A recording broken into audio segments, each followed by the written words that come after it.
말씀을 봅니다. 시편 142편의 말씀을 보겠습니다.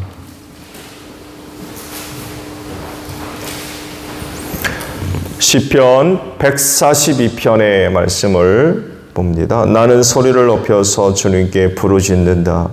나는 소리를 높여서 주님께 애원한다. 내 억울함을 주님께 호소하고 내 고통을 주님께 아린다. 내 영혼이 연약할 때에 주님은 내 갈 길을 아십니다. 사람은 나를 잡으려고 내가 가는 길에 덫을 놓았습니다. 아무리 둘러보아도 나를 도울 사람이 없고 내가 피할 곳이 없고 나를 지켜줄 사람이 없습니다. 주님, 내가 주님께 부르짖습니다. 주님은 나의 피난처. 사람 사는 세상에서 내가 받은 분깃은 주님뿐이라고 하였습니다. 나는 너무 비참하게 되었습니다. 내가 이렇게 부르짖으니 내게 귀를 기울여 주십시오. 나를 핍박하는 자들에게서 나를 건져 주십시오. 그들이 나보다 강합니다. 내 영혼을 감옥에서 끌어내 주셔서 주님의 이름을 찬양하게 해주십시오. 주님께서 내게 넘치는 은혜를 베푸시니 의인들이 나를 감싸줄 것입니다. 아멘. 오늘 아침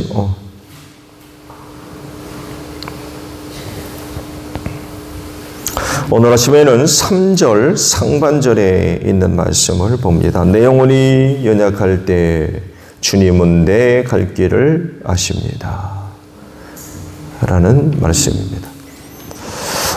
시편 122편은요, 부제가 이렇게 붙어 있죠. 다윗의 시로서 굴에 있을 때에 지어 부른 것이다 라는 부제가 붙어 있습니다.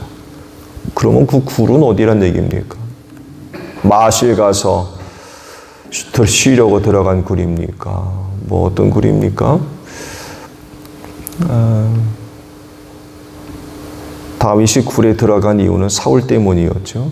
사울의 낯을 피해 숨어 지내고 도망 다닐 때에 들어갔던 굴입니다. 사무엘상 22장에 나오는 굴인데 아둘람 굴입니다.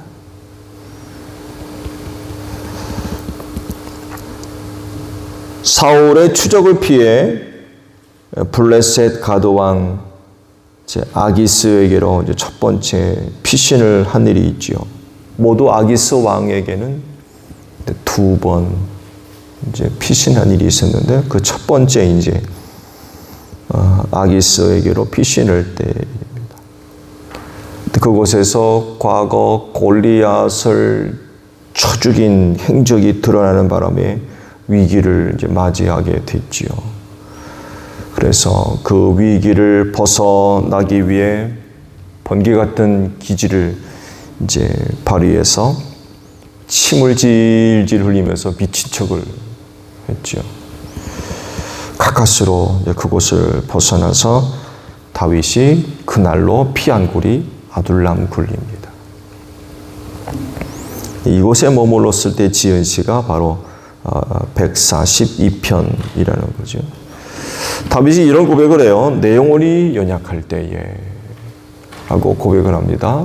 내 영혼이 연약할 때에.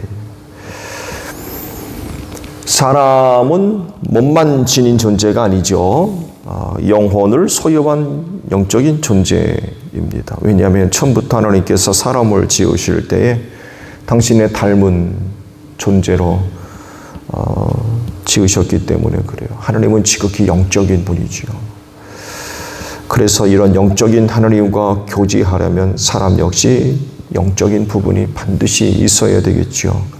그래서 사람을 만드실 때 몸만 갖고 있는 것이 아니라 영적인 부분, 곧 영혼을 소유하고 있는 존재로 만드셨어요. 뿐만 아니라 인간이 타락하기 전까지 하나님의 영이 사람들과 함께 하게 하셨죠. 그래서 타락을 하면서 하나님의 영을 거두어 가셨잖아요. 그 전까지는 사람들과 함께 함으로 인하여 지극히 그 육체를 지녔던 인간들이 영적인 존재로서 하나님과의 그 관계를 가능하게 만들었었죠. 그래서 인간은요, 이 두 부분 모두가 늘 살아서 생동감 있게 활동을 하고, 또 이 두 부분 모두가 다 깨어 있고, 또 이 두 부분 모두가 강건하며 활발하게 활동할 그런 거 가능한 상태로 있어야 되겠죠. 육체적으로나 영적으로나. 왜? 두 가지를 다 갖고 있는 그런 존재이기 때문에 그렇습니다. 이 모습이 지극히 정상적인 사람의 모습이죠.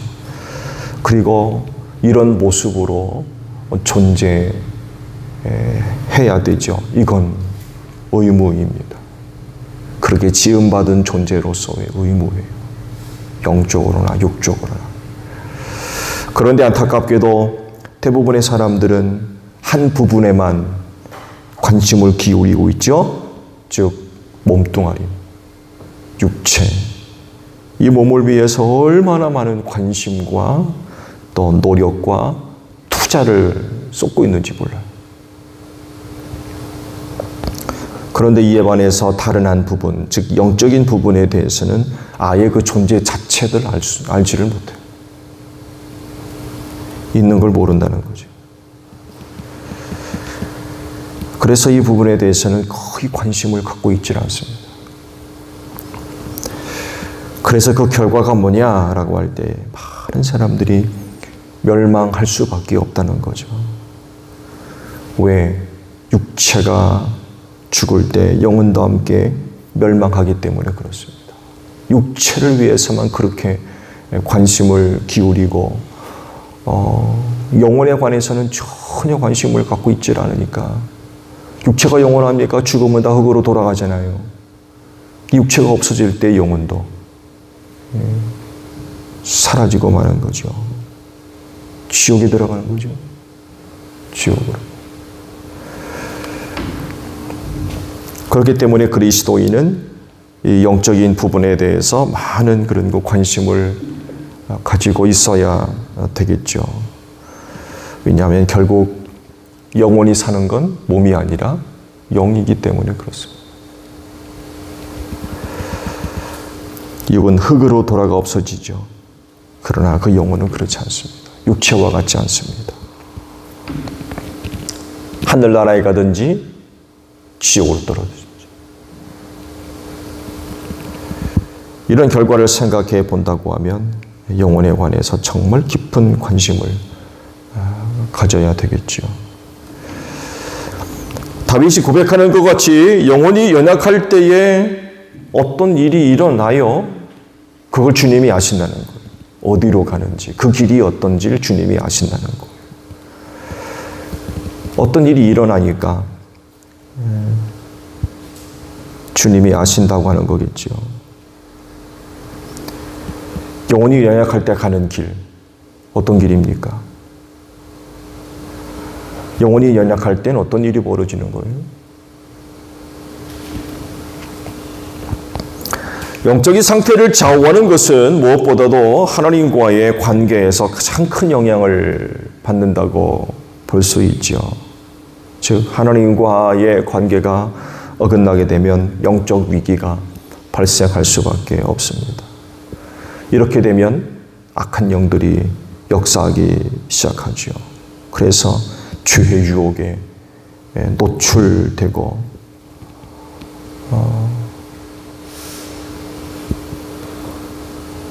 그리고 가장 많이 이때 죄를 짓게 되죠. 악한 영들과의 그 영적인 싸움에서 이기지 못하는 거죠. 결국 영혼이 연약할 때 가는 길은 죄의 유혹에 빠져 멸망길로 갈 수밖에 없다는 것. 그래서 영혼이 연약해지지 않도록 하려면 무엇보다도 하나님과의 관계를 잘 유지해야만 합니다. 이 관계가 어긋나고 끊어지게 되면 그건 영적인 위기죠. 그 그건 정말 심각한 것. 하나님과의 관계를 잘 유지해야 된다라고 할 때에 여러 가지 얘기를 할 수 있겠죠.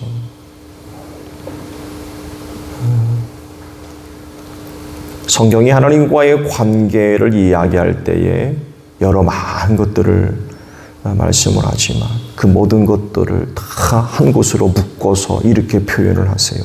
하나님 사랑해라.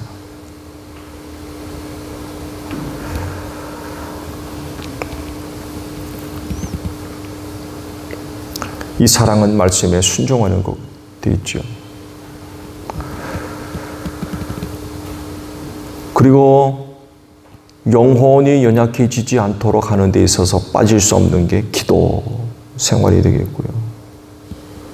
그 기도는 하나님과의 그 사랑의 대화이기 때문에 그렇습니다. 이 대화가 끊어지게 되면 그 영혼의 상태가 연약해질 수밖에 없죠. 그래서 주님이 십자가를 앞에 두고 겟세마네 동산에서 마지막 제자들에게 분부하신 말씀이 뭐예요? 시험에 들지 않도록 깨어 기도해라 라고 하신 유명한 말씀이죠. 결국 기도하지 못함으로 말미암아 시험을 이기지 못하고 다 도망가 버리고 베드로는 예수를 모른다고 부인해 버리는 이런 그 일들이 벌어졌습니다. 그 영혼이 연약해지지 않도록 기도하는 것 참 중요한 것 같아요. 그리고 영혼이 연약해지지 않도록 하는 데 있어서 중요한 것 한 가지, 바로 성령 충만이지요. 그분은 영이시기 때문에 무엇보다도 한 사람의 그 영혼에 직접적인 그런 그 영향을 주시죠. 하나님의 영으로 충만한 상태.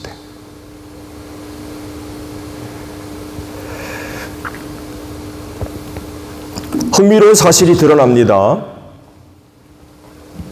다윗이 사울의 낯을 피해서 아둘람 굴 속에 숨어 있다고 말씀을 드렸죠.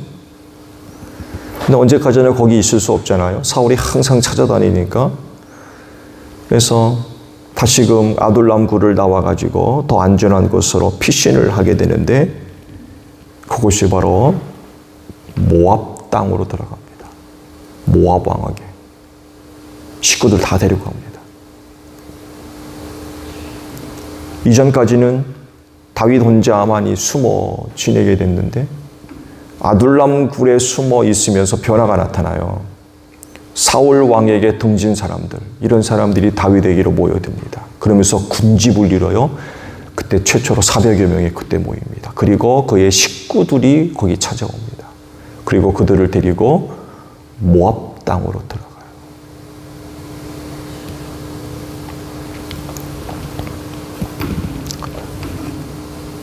근데요, 갓 예언자가 쫓아옵니다.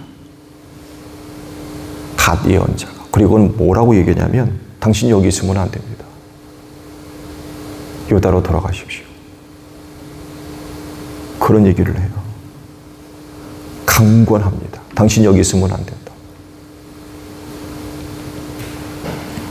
그래서 갓 예언자의 권면을 듣고 모압 땅에서 나와 다시 유다 땅으로 돌아오죠. 헤레숲으로 들어갔다라고 말씀을 하십니다. 자, 이런 흥미로운 사실들을 볼 때 다윗이 아둘람 굴에 있을 때 뭐라고 합니까? 영혼이 연약할 때 갈 길이 어디인지 주님이 아신다고 했어요.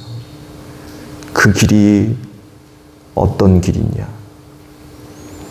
이후 다윗이 보인 행적이 잘 드러납니다. 영혼이 연약할 때에 그가 가는 길, 그런 사람이 가는 길, 하나님과 상관없는 길을 가게 된다는 거예요. 그 모습을 다윗이 진짜로 보여줬어요. 영혼이 연약하니까 하나님과 상관없는 어디로 가요? 이방인 지역으로 숨어들어요. 이걸 갓 예언자가 쫓아와서 그런 다윗을 깨우침을 준 거죠. 당신 여기 있으면 안 된다. 다윗이 그런 모습 진짜 보여줬어요. 영혼이 연약하니까 하나님과 상관없는 길을 가는 거예요.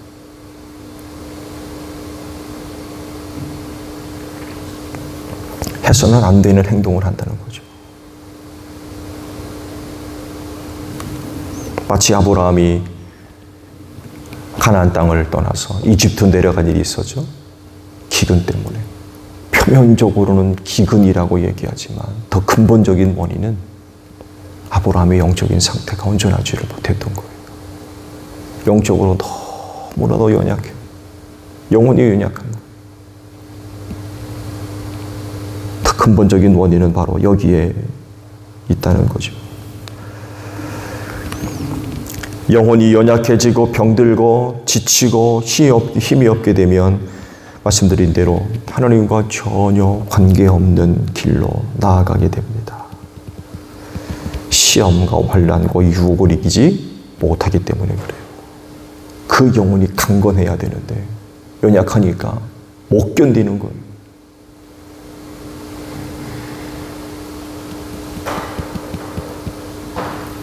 그래 감사한 것은 이걸 주님이 아신다는 거. 영혼이 연약할 때 내가 갈 길을 주님이 아신다. 주님이 아셔서 뭐 한다는 얘기입니까? 그 길에서 구원해 주신다는 거예요. 그 길 다 가지 않도록. 영혼이 연약해서 하나님이 원치 않은 길을 가게 되는데 그 길을 주님이 아셔서 못 가게 하시는 거예요. 갓 예언자를 보내가지고 당신 여기 있으면 안 된다고 유다 땅으로 돌아가라고 얘기한 것과 똑같은 거예요. 말씀드린 대로 영혼이 연약하니까 하나님과 관계없는 길을 가는 거예요. 근데 그걸 주님이 아셔서 갓을 보내가지고 돌이키게 만드는 거죠. 당신 여기 있으면 안 된다.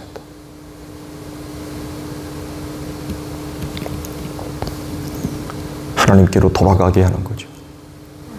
주님이 아셔서.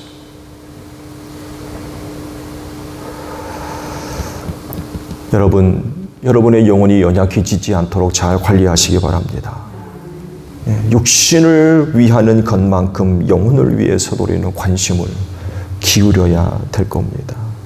마지막 때이기 때문에 더더욱이 그리스도인 영적인 상태를 정말 늘 자세하게 들여다보고 진단하고 살펴보는 그런 그 모습들이 꼭 필요한 것 같아요. 요즘 세대 앞서 말씀을 드린 대로 육체적인 상태를 위해서 이루 말할 수 없는 그런 그 투자들, 관심들, 노력들 얼마나 큰지 몰라요. 그때 보세요. 그 가운데 영혼을 위해 하는 것들 봤어요? 제가 지금껏 한 번도 본 적 없어요. 왜? 몰라요. 영혼이 있는 걸 몰라요. 근데 여러분은 아시잖아요. 몸만 있는 게 아니라는 걸 알잖아요. 몸의 상태만 살필 게 아니라 우리의 영혼의 상태도 살필 수 있어야 된다는 거죠.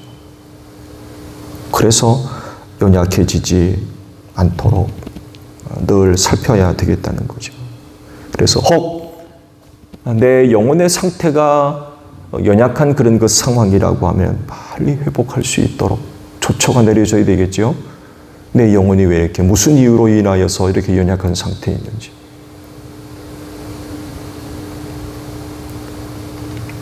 그 상태는 말씀을 드린 대로 하나님과 무관한 길을 가는 거예요. 하나님과 아무런 상관이 없다. 하나님이 원하지 않는 거죠. 그런 것들이 발견된다고 하면 그거 그대로 두면 안 되겠죠.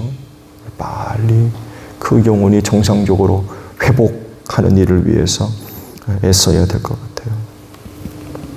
이른 아침 이렇게 기도를 통해서 아버지 앞에 오셨는데 이런 이 시간을 통하여서 또 이런 이 자리를 통하여서 새롭게 여러분의 영혼이 소생하고 또 깨어나며 또 새로워지는 귀한 아침이 되시기를 축복합니다. 그래서 오늘 하루도 주님이 이끄시는 길로 나아가는 여러분들이 되시기를 바랍니다. 주기도문 하겠습니다. 하늘에 계신 우리 아버지, 아버지의 이름을 거룩하게 하시며 아버지의 나라가 오게 하시며 아버지의 뜻이 하늘에서와 같이 땅에서도 이루어지게 하소서. 오늘 우리에게 일용할 양식을 주시고 우리가 우리에게 잘못한 사람을 용서하여 준 것 같이 우리 죄를 용서하여 주시고 우리를 시험에 빠지지 않게 하시고 악에서 구하소서. 나라와 권능과 영광이 영원히 아버지의 것입니다. 아멘. 기도하겠습니다.